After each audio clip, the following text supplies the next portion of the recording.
서기 38년 로마는 세계의 중심이었다. 군단이 정연하게 행진하고 원로원 의원들이 공화국의 미래를 토론하며 문명이 찬란하게 번성했다. 대리석으로 지어진 신전들이 하늘을 찔렀고 거대한 수도교가 산 너머에서 물을 운반해 왔으며 제국의 깃발이 알려진 세계의 끝에서 끝까지 펄럭였다. 포rum 로마눔에서는 철학자들이 스토아 철학을 논했고 콜로세움에서는 검투사들이 군중을 열광시켰으며 항구에는 이집트의 곡물을 실은 배들이 끊임없이 들어왔다. 로마는 단순한 도시가 아니었다. 그것은 질서의 화신이었고 힘의 상징이었으며 인류 역사상 가장 위대한 제국이었다. 로마의 시민들은 자신들이 신들의 선택받은 민족이라고 믿었다. 그들의 법은 정의를 구현했고 그들의 군대는 무적이었으며 그들의 문화는 야만을 문명으로 바꾸었다. 적어도 표면적으로는 말이다. 하지만 그 찬란한 대리석 기둥 뒤에서 황금으로 장식된 궁전의 문 너머에서 무언가 서서히 썩어가고 있었다. 부패의 냄새가 장미향 너머로 퍼져나가고 있었고 타락의 그림자가 횃불 불빛 사이로 길게 드리워지고 있었다. 칼리굴라의 광기가 끝난 지 채 몇 년이 지나지 않았다. 그의 통치는 4년간 로마를 피와 공포로 물들였다. 원로원 의원들은 황제의 기분에 따라 죽었고 귀족의 딸들은 궁전으로 끌려갔으며 재산은 변덕스러운 명령 하나로 몰수되었다. 칼리굴라는 자신을 신이라고 선언했고 누이와 근친상간을 저질렀으며 말을 집정관으로 임명하려 했다. 그가 마침내 근위대의 칼에 찔려 죽었을 때 로마는 집단적인 안도의 한숨을 쉬었다. 귀족들은 매일 아침 자신이 아직 살아있다는 것에 감사했고 원로원은 다시 한번 정상으로 돌아갈 수 있기를 기도했다. 이제 새로운 황제 클라우디우스가 왕좌에 올랐다. 그는 칼리굴라의 숙부였고 역사학자였으며 정치적 음모에서 살아남은 생존자였다. 사람들은 그가 절름발이의 말더듬이었기 때문에 그를 무시했고 바로 그 이유로 그는 살아남을 수 있었다. 위협이 되지 않는 자는 제거할 필요가 없었던 것이다. 그런데 이제 그 무시당하던 남자가 로마 제국의 황제였다. 제국은 안정을 갈망했다. 광기의 시대가 끝나고 이성의 시대가 시작되기를, 공포 대신 법이 지배하기를, 변덕 대신 예측 가능성이 돌아오기를 간절히 원했다. 정상으로의 회귀, 덕목으로의 복귀, 조상들의 방식으로의 복원, 그것이 로마가 원하는 전부였다. 그래서 그들은 15세 소녀에게 제국의 미래를 걸었다. 메살리나, 발레리아 메살리나. 그녀의 이름은 당시 순수한 희망을 의미했다. 그녀는 로마에서 가장 고귀한 가문들의 피를 이어받았다. 북에로는 메살라 가문, 목에로는 도미티우스 가문의 후손이었고 먼 친척으로는 아우구스투스 황제의 피까지 흐르고 있었다. 귀족 중에 귀족, 순혈 중에 순혈이었다. 그리고 아름다웠다. 동시대 작가들은 그녀의 외모를 찬양했다. 창백한 피부, 검은 머리, 그리고 모든 남자를 사로잡는 눈. 그녀는 새 황제의 신부로 선택되었고 왕조를 안정시키고 정당성을 부여하며 미래의 후계자를 낳을 여인으로 지목되었다. 결혼식은 성대했다. 사제들이 그들의 결합을 축복했고 시민들은 거리에서 환호했다. 마침내 로마의 평화가, 질서가, 덕이 돌아올 것이라고 모두가 믿었다. 광장에서는 축제가 며칠간 이어졌고 신전마다 희생제물이 바쳐졌으며 공짜 와인과 빵이 군중들에게 나눠졌다. 시인들은 새로운 황후의 순결과 아름다움을 찬양하는 시를 썼다. 그녀를 베누스의 화신이라고, 유노의 재림이라고, 로마의 어머니라고 불렀다. 점쟁이들은 그녀가 위대한 아들들을 낳을 것이라고 예언했고 철학자들은 그녀의 덕목이 제국에 새로운 황금 시대를 가져올 것이라고 기록했다. 하지만 역사는 그녀를 구원자가 아닌 파괴자로 기억한다. 덕목의 수호자가 아닌 타락의 화신으로, 평화의 상징이 아닌 타락의 여왕으로. 메살리나의 이름은 2000년이 지난 지금도 여전히 악명으로 속삭여진다. 그녀는 로마의 도덕적 기반을 뿌리째 흔든 여인으로, 제국의 심장부에서 부패를 싹 틔우고 키운 황후로, 권력의 정점에서 가장 어두운 욕망을 실현한 여인으로 역사에 남았다. 그녀의 이름은 서구 문명에서 성적 방종과 도덕적 타락의 동의어가 되었다. 이것은 정복으로 무너진 제국의 이야기가 아니다. 이것은 전쟁으로 패배한 군대의 이야기도 아니다. 로마는 메살리나 시대에도 여전히 강했다. 군단은 브리타니아를 정복했고 변경은 확장되었으며 적들은 여전히 로마의 이름 앞에 떨었다. 이것은 외부의 적이 아닌 내부에서 썩어 들어간 제국의 이야기다. 권력이 어떻게 타락을 무기로 삼는지, 수치심이 어떻게 지배의 도구가 되는지, 그리고 인간의 존엄성이 어떻게 권력의 놀이터에서 짓밟히는지에 대한 이야기다. 그리고 그 중심에, 그 모든 부패의 거미줄 한가운데에 한 여인이 서 있었다.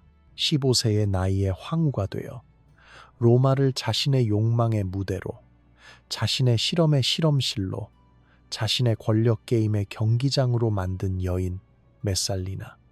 그녀의 통치 아래 로마의 궁전은 더 이상 권력의 중심이 아니었다. 그것은 공포의 극장이 되었고 수치의 무대가 되었으며 인간의 존엄성이 산산조각 나는 곳이 되었다. 대리석 바닥은 여전히 반짝였고 금박은 여전히 빛났지만 그 아름다움 뒤에는 형언할 수 없는 타락이 숨어 있었다. 그리고 가장 끔찍한 것은 이 모든 것이 덕목의 가면 아래 숨겨져 있었다는 사실이다. 낮에 그녀는 완벽한 황후였다. 밤에 그녀는 괴물이었다. 지금부터 들려줄 이야기는 역사상 가장 타락한 황후의 이야기다. 하지만 단순히 성적 일탈의 이야기가 아니다. 이것은 권력, 통제, 그리고 인간의 어두운 본성에 대한 이야기다.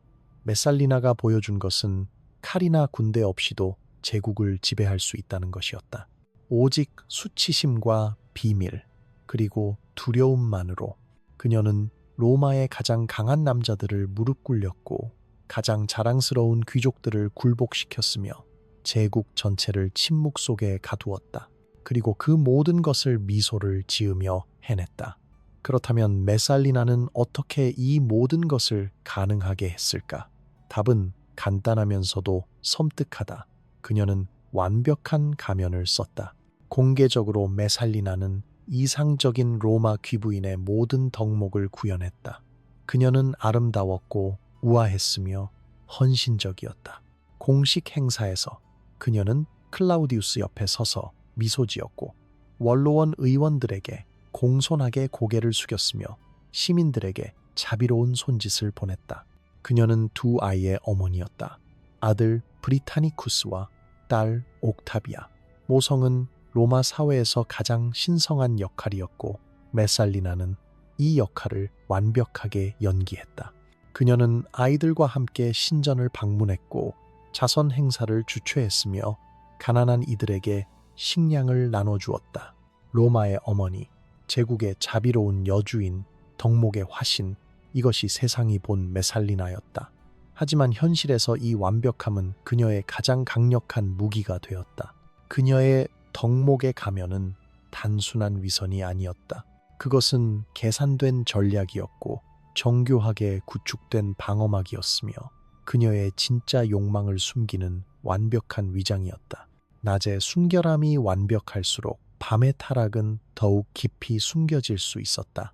누가 그토록 고귀하고 그토록 헌신적이며 그토록 덕망 있는 황후를 의심하겠는가?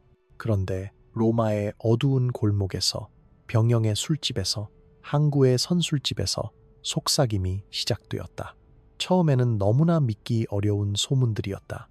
황후가 밤마다 궁전을 빠져나간다는 이야기, 누군가 어둠 속에서 그녀와 닮은 여인을 봤다는 증언. 하지만 그것은 불가능했다. 황후가, 로마의 어머니가, 클라우디우스의 헌신적인 아내가? 사람들은 웃으며 그 이야기를 일축했다. 술에 취한 병사의 헛소리일 뿐이라고, 황후를 질투하는 자들이 퍼뜨린 악의적인 소문일 뿐이라고. 하지만 소문은 계속 퍼져나갔다. 그리고 점점 더 구체적이 되었다. 메살리나가 창녀촌을 방문한다는 이야기. 그것도 단순한 방문이 아니라 직접 참여한다는 이야기. 그녀가 값싼 화장을 하고 가발을 쓰고 평민의 옷을 입고 매춘굴로 들어간다는 증언들이 나오기 시작했다. 그곳에서 그녀는 리시스카라는 가명을 사용했다. 그리고 자신을 평범한 창녀로 제공했다. 돈을 받고 낯선 남자들에게. 이것은 광기였다. 아니, 광기보다 더 이상한 무언가였다. 메살리나에게는 권력이 있었다. 부도 있었다. 아름다움도 있었다. 그녀는 제국의 황후였다. 원하는 모든 것을 가질 수 있었다. 원하는 모든 남자를 불러들일 수 있었다. 그런데 왜 그녀는 로마에서 가장 더러운 곳으로, 가장 비천한 장소로 스스로를 내던졌는가? 돈 때문이 아니었다. 그녀에게 돈은 의미가 없었다. 제국의 굴꼬가 그녀의 것이었으니까. 광기 때문도 아니었다. 메살리나는 정신이 온전했다. 오히려 너무나 이성적이었고 너무나 계산적이었다. 아니, 그녀의 동기는 훨씬 더 복잡하고 어두웠다. 그것은 통제에 관한 것이었다. 금기의 위반을 통한 권력의 경험이었다. 그리고 무엇보다도 그것은 속임수의 쾌락이었다. 메살리나에게 이중 생활은 중독이 되었다. 매일 밤 그녀가 궁전을 빠져나갈 때마다 그녀는 자신의 공적 이미지를 더 완벽하게 산산조각 냈다. 하지만 아무도 몰랐다. 그것이 핵심이었다. 로마의 모든 사람이 그녀를 덕망 있는 황후로 보는 동안 그녀는 가장 타락한 장소에서 가장 비천한 행위를 하고 있었다. 그 대조가 그녀에게 성적 흥분을 주었다. 금지된 것을 하는 스릴, 발각될 위험, 그리고 무엇보다도 완벽한 속임수의 쾌감. 낮에 그녀는 원로원 의원들 앞에서 겸손하게 앉아 있었다. 밤에 그녀는 그들 중 일부를 익명의 고객으로 맞이했다. 그들은 자신들이 황후를 안고 있다는 것을 전혀 몰랐다. 낮에 그녀는 신전에서 정결의 여신에게 기도했다. 밤에 그녀는 그 모든 덕목을 조롱했다. 이 대조, 이 이중성, 이 완벽한 위선이 그녀에게 힘을 주었다. 그녀는 두 세계 사이를 자유롭게 넘나들 수 있었고 누구도 의심하지 않았다.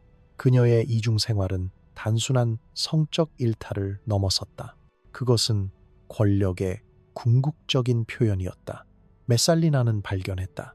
진정한 권력은 법을 어기는 것이 아니라 법을 초월하는 것이라는 것을, 처벌받지 않는 것이 아니라 의심조차 받지 않는 것이라는 것을.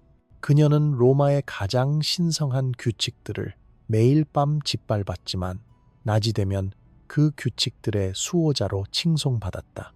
이것이 순수한 권력이었다. 완벽한 면책 특권이었다. 그리고 그것은 중독성이 있었다. 매춘굴에서의 밤들은 그녀에게 또 다른 것을 가르쳤다. 인간의 욕망에 대한 지식을, 남자들의 비밀스러운 환상들, 그들의 숨겨진 수치심들, 그들이 결코 아내에게 요구하지 못할 것들. 메살리나는 이 모든 것을 배웠다. 그리고 그 지식은 무기가 되었다.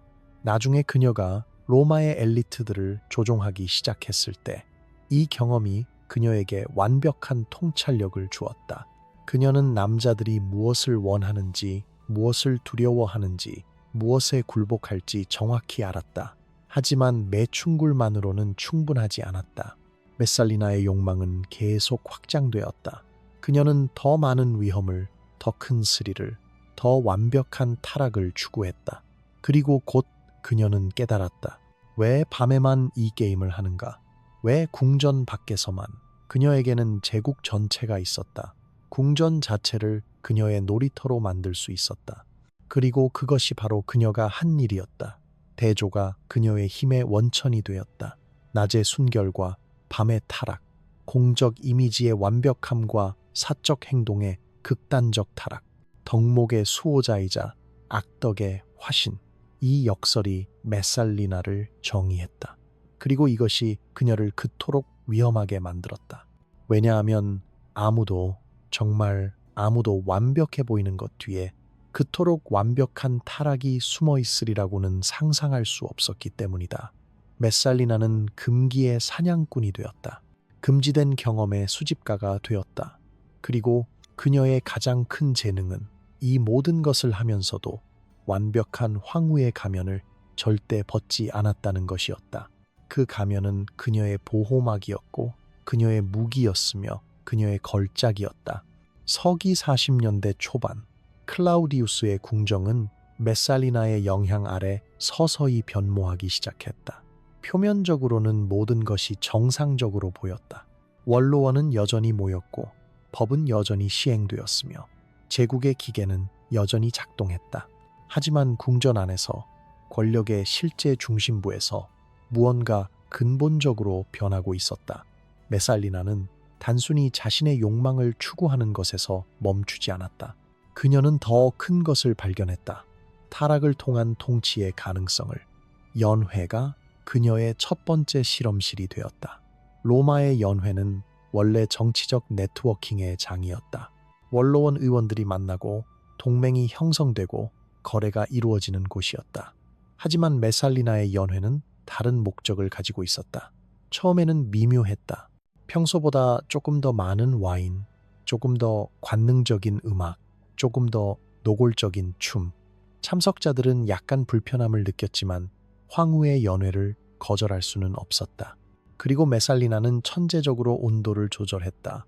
너무 빠르지도 너무 노골적이지도 않게 매번 조금씩 거의 눈에 띄지 않을 정도로 경계를 밀어냈다. 몇 달이 지나자 연회는 완전히 다른 것으로 변했다. 정치적 토론은 사라지고 쾌락과 스펙타클이 그 자리를 차지했다. 나체의 무용수들이 식탁 사이를 돌아다녔고 성적인 공연이 만찬의 일부가 되었으며 손님들은 점점 더 노골적인 행위에 참여하도록 부추겨졌다. 하지만 이것은 단순한 방종이 아니었다. 메살리나에게는 목적이 있었다. 그녀는 조심스럽게 관찰했다. 누가 무엇을 원하는지, 누가 어떤 약점을 가지고 있는지, 누가 얼마나 쉽게 유혹되는지, 그리고 그녀는 함정을 설치했다. 어떤 원로원 의원은 젊은 남자들에게 관심이 있었다. 메살리나는 그를 위해 특별한 방을 준비했다. 어떤 장군은 가학적인 성향이 있었다. 그녀는 그에게 그것을 실현할 기회를 주었다. 어떤 총독은 다른 남자의 아내를 탐했다. 메살리나는 그 여인을 그의 품에 넣어주었다. 물론 모든 것을 기록하면서 이것이 메살리나의 천재성이었다. 그녀는 사람들에게 그들이 가장 깊이 숨긴 욕망을 실현할 기회를 주었다. 그리고 그 순간 그들은 그녀의 것이 되었다. 왜냐하면 이제 그녀는 그들의 비밀을 알고 있었기 때문이다. 그들이 결코 드러내고 싶지 않은, 그들의 가족이 결코 알아서는 안 되는, 그들의 적들이 손에 넣으면 파멸로 이어질 비밀들을. 메살리나의 측근들은 모든 것을 기록했다. 누가 누구와 함께 방에 들어갔는지, 어떤 말이 오갔는지, 어떤 행위가 일어났는지. 이 정보들은 조심스럽게 정리되고 보관되었다. 로마 역사상 가장 음란한 도서관이 만들어지고 있었다. 그리고 그것은 메살리나에게 엄청난 힘을 주었다. 곧 원로원 의원들은 깨닫기 시작했다. 그들은 함정에 걸렸다는 것을. 하지만 이미 너무 늦었다. 메살리나는 그들의 가장 어두운 비밀을 쥐고 있었다. 그리고 그녀는 그 지식을 무자비하게 사용했다. 어떤 의원이 황후의 의견에 반대하면 그는 곧 자신의 비밀이 로마 전역에 퍼질 위험에 직면했다. 어떤 장군이 그녀의 명령을 거부하면 그의 가족이 그의 진짜 성향을 알게 될 위협을 받았다. 이것은 직접적인 협박이 아니었다. 메살리나는 너무 영리해서 그렇게 노골적이지 않았다. 대신 그녀는 암시를 사용했다. 미묘한 언급, 의미심장한 미소, 적절한 순간에 떨어뜨린 한마디. 그날 밤 정말 즐거웠죠. 그렇지 않나요? 그 말만으로 충분했다. 받는 사람은 정확히 무슨 뜻인지 알았다. 그리고 그들은 순응했다. 수치심이 지배의 도구가 되었다. 칼이나 독이 아니라 비밀과 굴욕이 메살리나의 무기였다. 그리고 그것은 믿을 수 없을 만큼 효과적이었다. 왜냐하면 로마 사회에서 명예는 생명보다 중요했기 때문이다. 한 남자는 전쟁터에서 용감하게 죽을 수 있었다. 하지만 그의 성적 수치심이 공개되면 그는 산채로 사회적으로 죽었다. 그의 가족은 불명예를 당하고 그의 이름은 오욕으로 얼룩졌으며 그의 후손들은 그 수치를 평생 짊어져야 했다. 메살리나는 이것을 완벽하게 이해했다. 그래서 그녀는 공포의 제국이 아니라 수치심의 제국을 건설했다. 사람들은 죽음을 두려워하지 않았다. 그들은 폭로를 두려워했다. 그리고 그 두려움이 그들을 완벽하게 순종적으로 만들었다. 궁정의 분위기가 변했다. 원로원 의원들이 메살리나의 연회에 참석할 때 그들의 눈에는 두려움이 있었다. 장군들이 그녀 앞에 설 때 그들의 자세에는 굴종이 있었다. 가장 강력한 남자들이 전쟁에서 승리하고 제국을 통치하고 수천 명의 목숨을 좌우하는 남자들이 한 여인 앞에서 떨었다. 왜냐하면 그녀는 그들의 가장 깊은 비밀을 알고 있었기 때문이다. 그리고 메살리나는 계속 확장했다. 더 많은 사람들을 그녀의 그물에 가두었다. 더 많은 비밀을 수집했다. 더 많은 굴욕의 순간들을 기록했다. 곧 로마의 지배 계급 전체가 그녀의 손아귀 위에 있었다.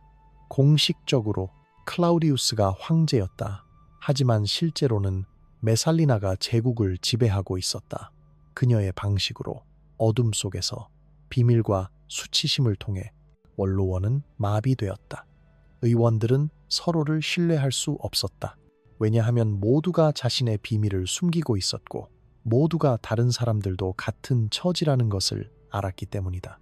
동맹은 깨지고 우정은 의심으로 변했으며 로마의 정치적 엘리트는 상호 확증 파괴의 상태에 빠졌다. 누구도 메살리나에 맞서 일어날 수 없었다. 왜냐하면 그렇게 하는 순간 그들 자신의 비밀이 무기가 되어 돌아올 것이기 때문이었다. 이것이 메살리나가 만든 제국이었다. 굴욕의 제국, 비밀의 제국, 그리고 무엇보다도 침묵의 제국. 모두가 알았다. 모두가 무슨 일이 일어나고 있는지 알았다. 하지만 아무도 말할 수 없었다. 왜냐하면 그들 모두가 공범이었기 때문이다. 그들은 메살리나의 연회에 참석했고 그녀의 게임에 참여했으며 그들 자신의 타락의 순간들을 가지고 있었다. 그들은 피해자이자 동시에 가해자였다. 그리고 그것이 그들을 완벽하게 무력화시켰다. 메살리나는 발견했다. 진정한 권력은 사람들을 죽이는 것이 아니라 그들을 살아있게 하면서 침묵시키는 것이라는 것을. 그리고 그녀는 이 예술의 대가가 되었다. 하지만 메살리나의 야망은 궁정연회에서 멈추지 않았다. 그녀는 더 체계적이고 더 조직적이며 더 끔찍한 무언가를 만들고 싶었다. 그래서 그녀는 제국의 매춘굴을 만들었다. 이것은 평범한 매춘굴이 아니었다.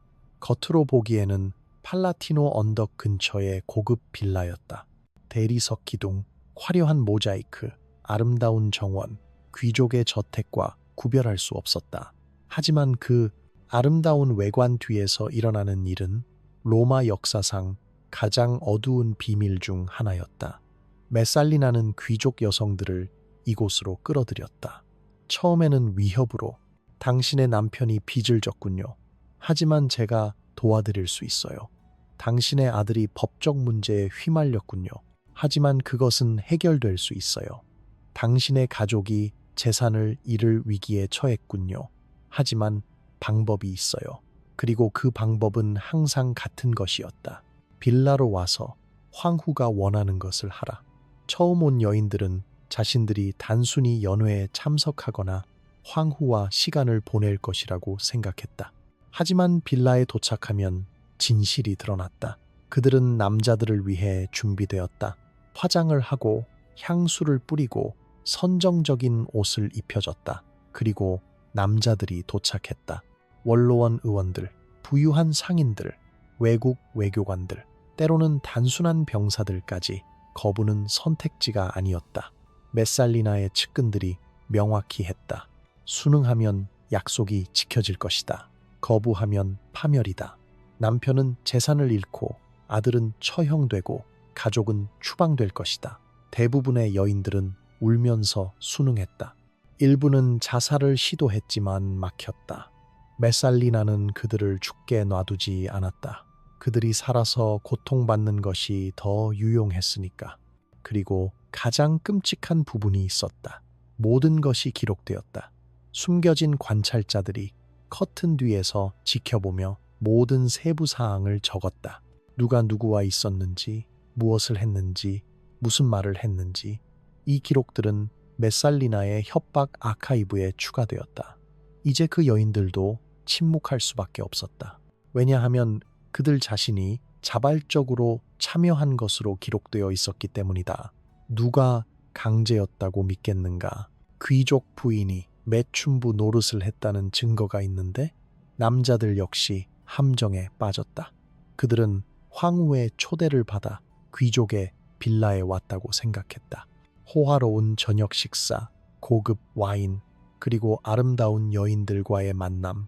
하지만 그들은 몰랐다. 그 여인들이 누구인지, 그들이 왜 거기 있는지, 그리고 모든 것이 기록되고 있다는 것을. 다음 날 아침 그들이 깨어났을 때 그들은 이미 메살리나의 그물에 걸려 있었다.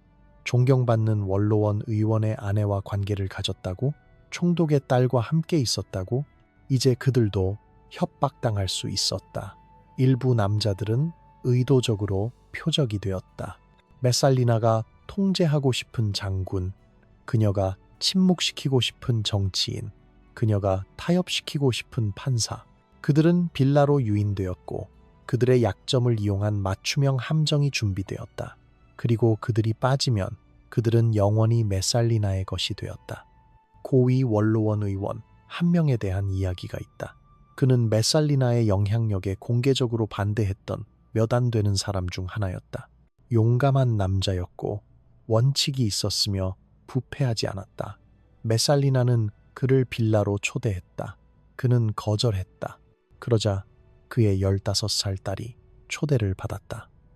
황후께서 젊은 귀족 여성들을 위한 특별한 오후 모임을 여신다는 명목으로. 거절할 수 없는 명예였다.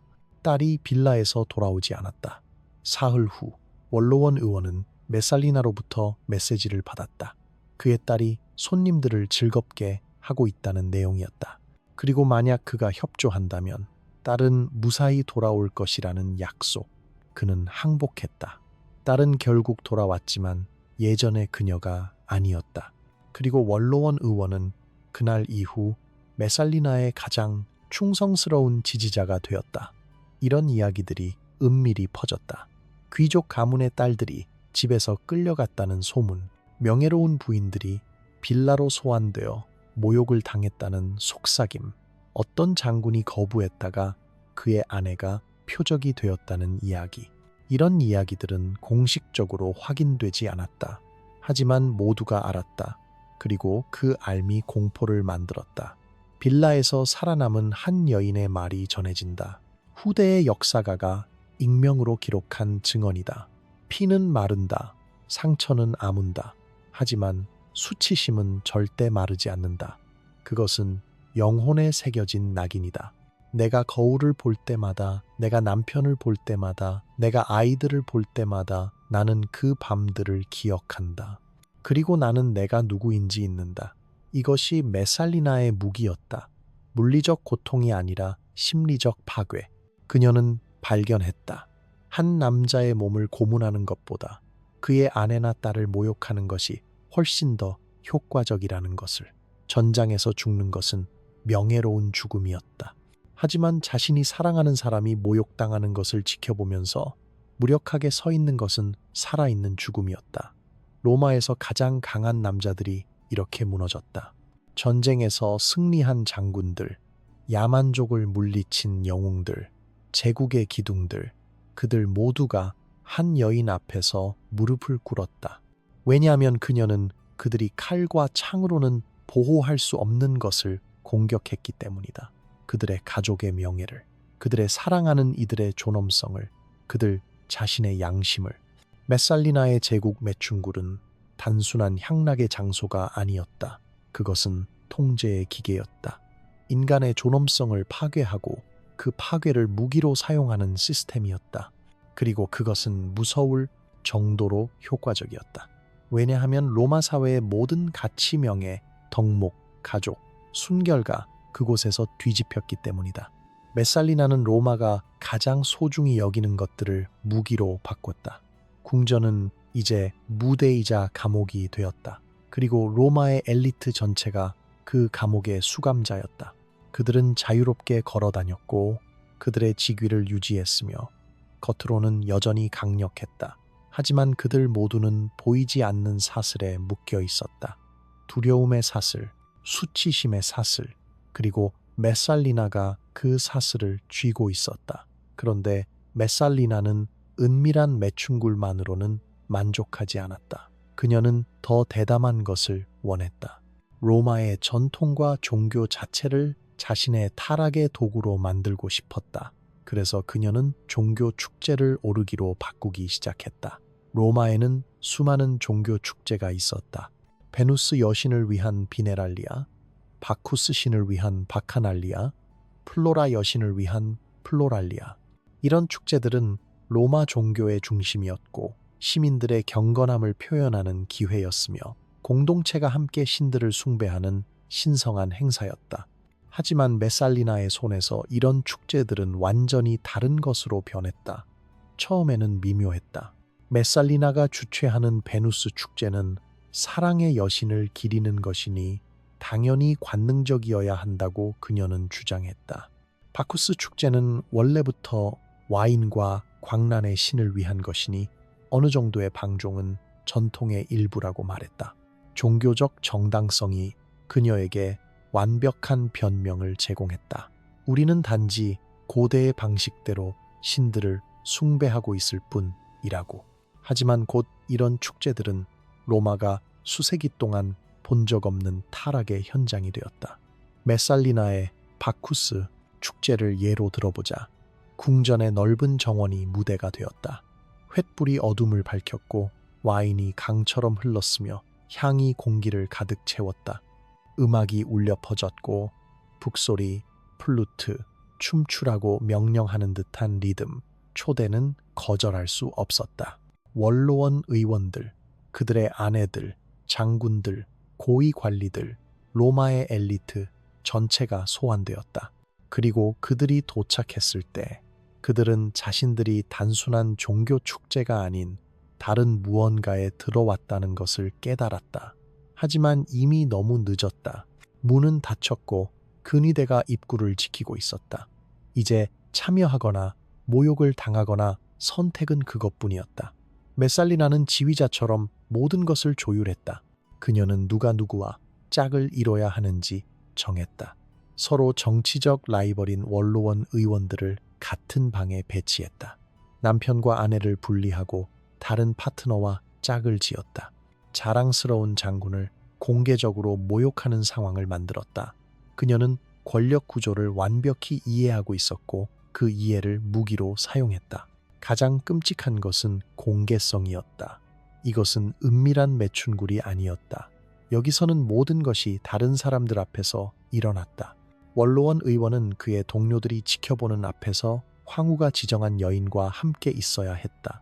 장군의 아내는 다른 귀족 부인들이 보는 가운데 낯선 남자와 춤추고 키스하고 그 이상을 해야 했다.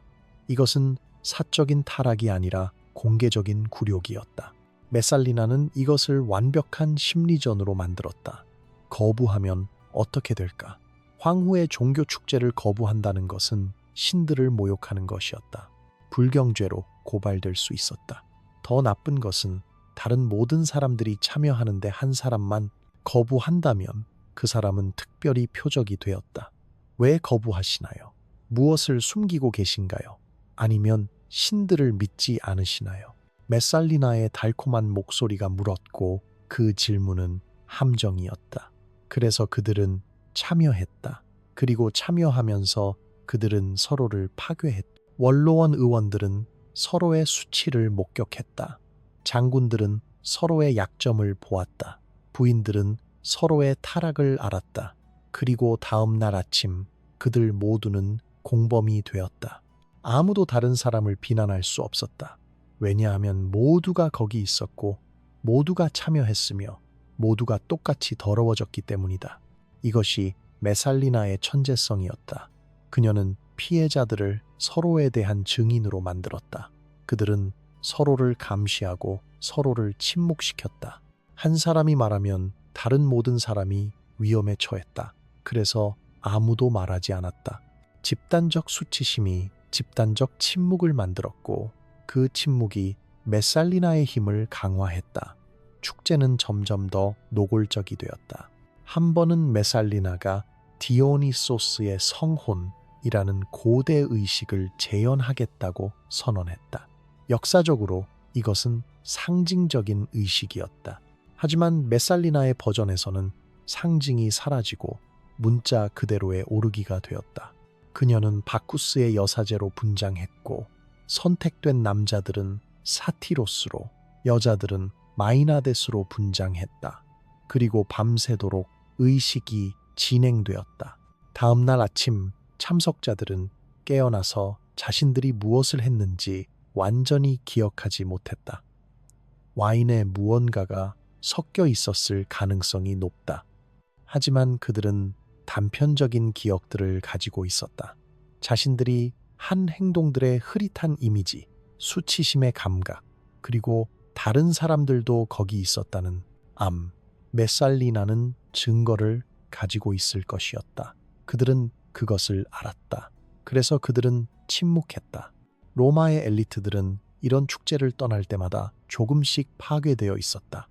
그들의 자존감은 무너졌고 그들의 도덕적 나침반은 부서졌으며 그들의 저항 의지는 침식되었다.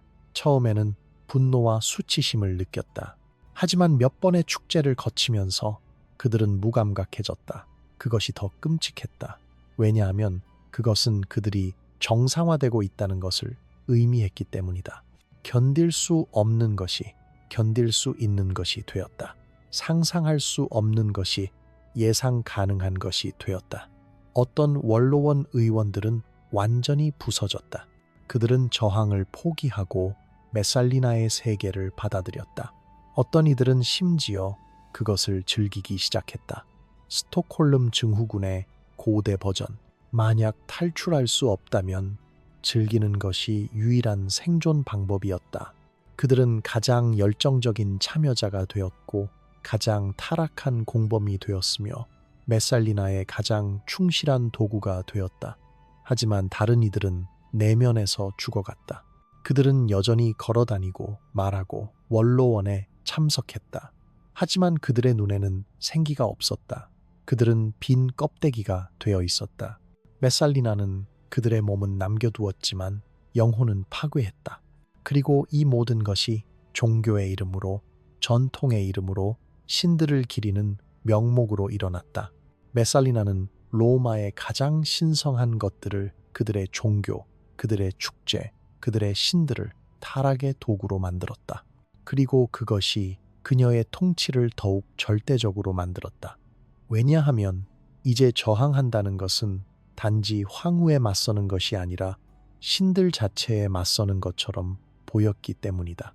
로마 사회의 기반 명예, 충성, 존엄은 이제 완전히 뒤집혔다. 그리고 그 뒤집힌 세계의 중심에 메살리나가 서 있었다. 미소를 지으며 와인잔을 들고 절대적인 통제를 휘두르면서 하지만 메살리나의 욕망은 여기서 멈추지 않았다. 권력을 통한 타락, 타락을 통한 통제, 이것만으로는 충분하지 않았다.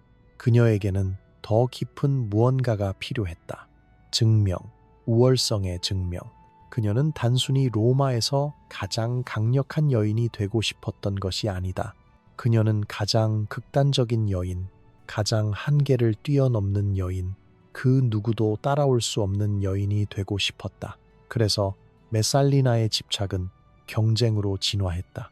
성을 정복으로, 욕망을 스포츠로 바꾸는 것. 그리고 서기 48년 어느 날 밤 그녀는 로마 역사상 가장 악명 높은 사건 중 하나를 벌였다. 대결의 상대는 스킬라 로마에서 가장 유명한 매춘부였다. 그녀는 전설적인 인물이었다. 귀족들 사이에서 그녀의 이름은 욕망의 동이어였고 그녀의 기술은 신화가 되어 있었다. 스킬라는 단순한 매춘부가 아니었다. 그녀는 예술가였고 자신의 직업을 완벽하게 마스터한 장인이었으며 그녀의 명성은 로마 전역에 퍼져 있었다. 남자들은 그녀와 하룻밤을 보내기 위해 재산을 지불했다. 시인들은 그녀에 대한 시를 썼다. 그녀는 자신의 세계에서 여왕이었다. 메살리나는 이것을 참을 수 없었다. 어떻게 평민 매춘부가 황후보다 더 욕망의 대상이 될 수 있는가? 어떻게 거리의 여자가 궁전의 주인보다 더 유명할 수 있는가? 메살리나의 자아는 이것을 용납할 수 없었다. 그래서 그녀는 도전장을 내밀었다. 공개적인 대결, 지구력의 시합, 누가 더 많은 남자를 만족시킬 수 있는지 보자는 것이었다. 스킬라는 처음에 거절하려 했다. 이것은 미친 짓이었다. 황후와 경쟁한다는 것 자체가 불경이었다. 하지만 거절은 선택지가 아니었다. 메살리나의 측근들이 명확히 했다 참여하거나 사라지거나 스킬라는 자신의 목숨이 걸려 있다는 것을 알았다. 그래서 그녀는 받아들였다. 대결의 장소는 궁전 근처의 사치스러운 빌라였다. 관객들이 초대되었다. 원로원 의원들, 부유한 상인들, 호기심 많은 귀족들. 그들은 이것이 단순한 오락거리라고 생각했다. 하지만 곧 그들은 자신들이 역사상 가장 기괴한 광경 중 하나를 목격하고 있다는 것을 깨달았다. 규칙은 간단했다. 두 여인 모두 남자들을 만족시킬 것이다. 한 명씩 차례대로 먼저 지치는 사람이 지는 것이다. 남자들이 줄을 섰다. 자원자들도 있었고 메살리나가 선택한 이들도 있었다. 어떤 이들은 이것을 명예로 여겼다. 어떤 이들은 공포에 떨었다. 하지만 모두가 참여했다. 경기가 시작되었다. 스킬라는 전문가답게 시작했다. 그녀는 효율적이었고 숙련되었으며 자신의 에너지를 관리할 줄 알았다. 하나, 둘, 셋, 넷. 그녀는 리듬을 유지하며 계속했다. 관객들은 감탄하며 지켜봤다. 역시 전설은 전설이었다. 메살리나는 다른 접근 방식을 택했다. 그녀에게 이것은 기술의 문제가 아니라 의지의 문제였다. 그녀는 각 남자를 정복처럼 대했다. 격렬하게, 완전히, 그리고 무자비하게. 그녀의 눈에는 광기가 아닌 결의가 있었다. 이것은 욕망이 아니었다. 이것은 전쟁이었다. 그리고 메살리나는지는 법을 몰랐다. 시간이 흘렀다. 5, 10, 15. 두 여인 모두 계속했다. 관객들의 감탄은 점차 불편함으로 바뀌었다. 처음에는 흥미진진한 광경이었다. 하지만 이제 그것은 뭔가 다른 것으로 변하고 있었다.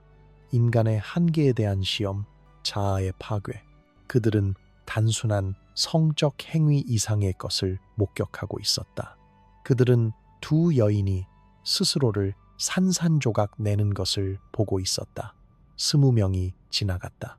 스킬라는 땀으로 흠뻑 젖어 있었고 그녀의 움직임은 느려지고 있었다. 그녀는 여전히 계속했지만 그녀의 몸이 한계에 도달하고 있다는 것이 명백했다. 전문가의 자존심이 그녀를 계속 움직이게 했다.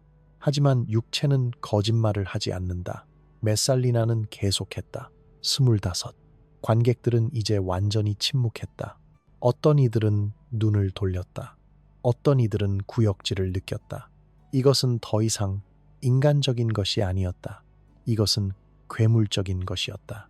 하지만 메살리나는 멈추지 않았다. 그녀는 승리의 맛을 보고 있었다. 27번째 남자 후 스킬라가 무너졌다. 그녀는 단순히 지친 것이 아니었다.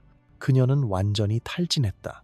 그녀의 몸은 더 이상 반응하지 않았고 그녀의 의식은 흐려졌으며 그녀는 바닥에 쓰러졌다. 메살리나가 이겼다.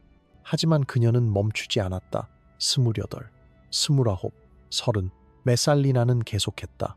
이것은 더 이상 경쟁이 아니었다. 스킬라는 패배했다. 하지만 메살리나는 계속했다. 왜? 증명하기 위해서였다. 자신이 단순히 승리한 것이 아니라 완전히 다른 차원에 있다는 것을 증명하기 위해서. 역사가 플리니우스는 나중에 이렇게 기록했다. 황후 메살리나는 로마에서 가장 유명한 매춘부 스킬라와 경쟁하여 밤낮으로 25명의 남자와 관계를 맺은 스킬라를 이겼다. 하지만 다른 기록들은 메살리나가 30명을 넘어섰다고 주장한다. 정확한 숫자는 중요하지 않다. 중요한 것은 그녀가 인간의 한계를 뛰어넘으려 했다는 것이다. 관객들은 공포에 질린 채 지켜봤다. 이것은 욕망이 아니었다. 이것은 병적인 것이었다. 그들은 황후가 스스로를 파괴하는 것을, 자신의 몸을 무기로 사용하는 것을, 자아를 완전히 소멸시키는 것을 목격했다. 그리고 그 과정에서 그녀는 승리했다. 하지만 어떤 대가를 치렀는가? 다음 날 아침, 메살리나는 마치 아무 일도 없었던 것처럼 황후의 의무를 수행했다. 그녀는 원로원 의원들을 맞이했고 자선 행사를 주최했으며 아이들과 함께 신전을 방문했다. 완벽한 가면이 다시 제자리에 있었다. 하지만 어젯밤을 목격한 사람들은 알았다. 그 가면 뒤에 무엇이 있는지. 메살리나의 대결은 단순한 성적 과시가 아니었다. 그것은 권력에 대한 재정이었다. 그녀는 증명했다. 그녀가 모든 면에서 우월하다는 것을. 덕목에서도 악덕에서도. 그녀는 가장 순결한 황후인 동시에 가장 타락한 매춘부였다. 그리고 그 역설이 그녀의 힘이었다. 하지만 왜 심리학자들과 역사가들은 여전히 논쟁한다. 이것은 권력의 표현이었나? 어린 나이에 정략 결혼으로 자율성을 빼앗긴 것에 대한 복수였나? 금기를 위반하는 스릴에 대한 중독이었나? 아니면 순수한 병리였나? 어쩌면 그 모든 것이었을지도 모른다. 메살리나는 15세의 황후가 되었다. 그녀는 선택의 여지가 없었다. 그녀의 몸, 그녀의 삶, 그녀의 미래, 모든 것이 제국의 필요에 의해 결정되었다. 그래서 어쩌면 이 극단적인 성적 자유는 그녀가 되찾을 수 있는 유일한 형태의 통제였을지도 모른다. 내 몸으로 내가 원하는 것을 한다. 누구도 나를 멈출 수 없다. 아니면 그것은 더 어두운 것이었을지도 모른다. 권력이 완전히 부패했을 때 일어나는 일. 모든 경계가 사라졌을 때, 모든 금기가 깨졌을 때, 더 이상 만족시킬 수 없는 욕망이 남았을 때, 메살리나는 모든 것을 가졌다. 그래서 그녀는 모든 것을 파괴해야 했다. 자기 자신까지도. 그녀는 로마의 도덕적 타락의 화신이 되었다. 그리고 그날 밤 그 끔찍한 대결에서 그녀는 자신의 왕좌에 올랐다. 수치의 여왕, 과잉의 제왕, 그리고 로마는 공포에 떨며 지켜볼 수밖에 없었다. 메살리나의 통치는 로마 정부 자체를 근본적으로 변형시켰다. 표면적으로는 모든 것이 정상적으로 보였다. 원로원은 모였고 법은 통과되었으며 제국은 계속 기능했다. 하지만 실제로는 모든 결정이 협박과 비밀에 기반했다. 외교관들이 로마를 방문했을 때 그들은 뭔가 이상하다는 것을 느꼈다. 원로원 의원들은 너무 조용했다. 장군들은 너무 주저했다. 정책들은 비논리적이었다. 하지만 아무도 설명할 수 없었다. 왜냐하면 진실은 말할 수 없었기 때문이다. 로마 군단의 병사들, 전쟁에서 단련된 남자들은 황후의 과도함에 대한 소문을 들었다. 처음에는 믿지 않았다. 하지만 소문이 계속되었고 세부 사항들이 너무 구체적이었다. 동료들이 빌라로 소환되어 모욕당했다는 이야기, 장군들이 공개적으로 굴욕을 당했다는 증언, 병사들에게 있어 명예는 모든 것이었다.